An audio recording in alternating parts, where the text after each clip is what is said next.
Norfolk Life. This is BBC Radio Norfolk.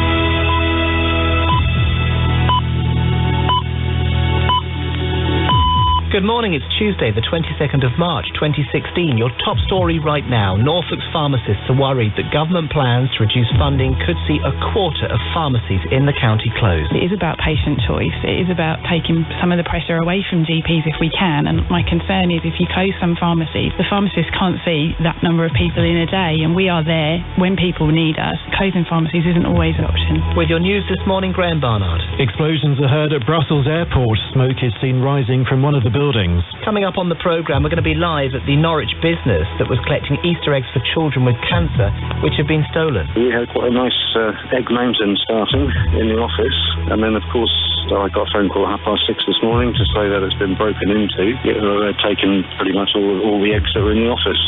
Today's weather, Kate Kinsella. A chilly start across Norfolk this morning with a bit of frost as well, but blue sky and sunshine. It's actually going to be quite a decent day, but I'll have more in 5 minutes. Has what you need to know at 8:01. Witnesses say there have been 2 explosions at Brussels Airport. Pictures and video posted on social media show people running away from the terminal as smoke rises into the air. Windows on the building have been smashed. Belgian media says there have been casualties and that the blasts were close to the American Airlines check-in desk. Charlotte MacDonald-Gibson is the Brussels correspondent for the Independent newspaper, and she's at the airport. They've locked us in Terminal A departure hall. I was having breakfast and some staff just came rushing in and said, "You've got to leave, you've got to leave." And they rushed us into the departures hall. We didn't hear anything, there wasn't any information. An evacuation order came out on the loudspeakers, evacuate the airport, evacuate the airport. I've spoken to a number of staff and they say there was an explosion on the lower level, and that's why we've all been told to stay where we are. More on this breaking story throughout the morning. Back here, and a quarter of Norfolk's community pharmacies are in danger of closing. That's the warning from the county's local pharmaceutical committee. The government's consulting on cutting £170 million from the pharmacy budget in order to deliver efficiencies. The LPC says the cuts will hit small, independent pharmacies because they might not be able to adapt. Rebecca Woodruffs from the local natural health pharmacy chain. She says patients would miss out if branches close. Some of the pharmacies that I work in my company are in communities that are deprived, that have patients that really depend on us. We're sometimes the only people that those patients see in a week, and having that point of contact for them where they can get advice and information about minor conditions to major things with their medicines is so important to them. The Chancellor will come under pressure in the Commons today over his handling of the economy ahead of a vote to approve his budget. George Osborne will insist his cuts have been compassionate. He's facing courts to explain how he plans to fill the shortfall caused by the decision to abandon changes to welfare benefits. Personal trainers and exercise classes are to be offered to thousands of people in England to try to stop them developing type 2 diabetes. They'll also be given advice on losing weight. The aim is to help about 20,000 people identified by GPs as being at high risk. The College of Policing has told chief constables to do more to make the victims of sexual abuse feel confident that they'll be believed. The college says forces should discount allegations only when there's credible evidence they're untrue. A man's been arrested in connection with an alleged sex assault in Diss on Saturday night.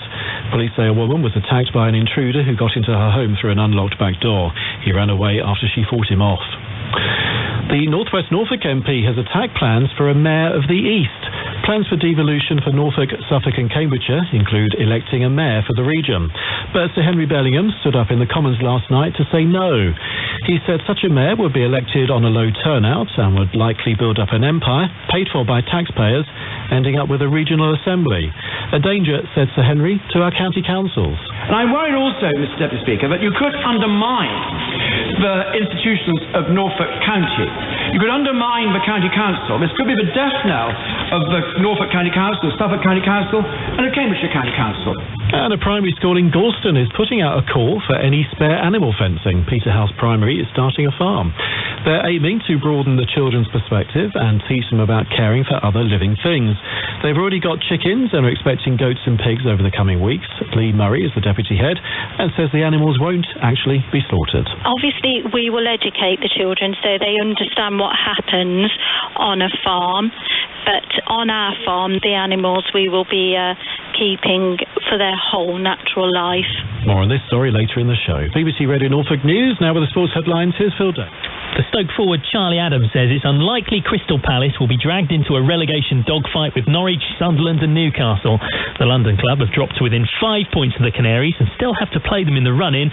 Adam Note says that despite their poor form, Palace will be okay. The mindset of losing games is sunk in, and the pressure is on them, but they will be okay, and it's between the two North East clubs and Norwich. The CEO of Indian Wells, Raymond Moore, has resigned over his comments that women's tennis rides on the coattails of the men's game. The World Cup winner Matt Dawson believes Eddie Jones is looking to make England's rugby team the best in the world, not just in Europe. They won their first Six Nations Grand Slam in 13 years on Saturday night.